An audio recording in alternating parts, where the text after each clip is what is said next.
What would you say to those people who find the use of the platform of the NFL to advance a personal, broadly speaking, political stance? What would you say to those people? Well, I think it's a platform.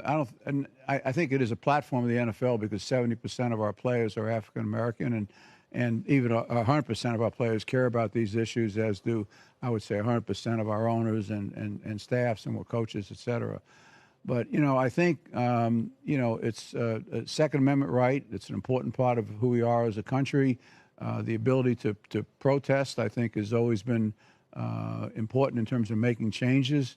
I think it's important we move from protest to progress, and the NFL has made that clear on a national level, on a local level as well, and both with national funding that's agreed to by the players, NFLPA, the union, by the Players Coalition, a group of retired and active players, and by a group of owners, the Social Action Committee, which I honored to serve on that committee. And then each club has their own group of players that are determining areas of interest that they have in their particular cities and markets that they're operating in. But, I would just refer back to the last book that Dr. King wrote, which talked about, he wasn't published during his lifetime. A year after he was assassinated, his wife published a book, and it talked about, community or chaos. And that's what America needs now is community. But part of community is to identify these issues, is to shine a light on them, not an overlight on them, but a light on them, develop a sense of urgency, and then do something about them. Right.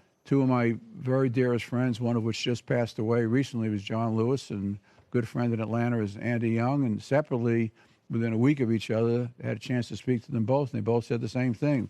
We've made great progress since the 50s and 60s. Let's acknowledge that. We are where we are today. Let's acknowledge that, too. We have a lot of work to be done. Let's have a heightened sense of urgency about, trying to deal with some of these issues, and yet, have great hope and confidence in the American population and making improvements, and I think they will.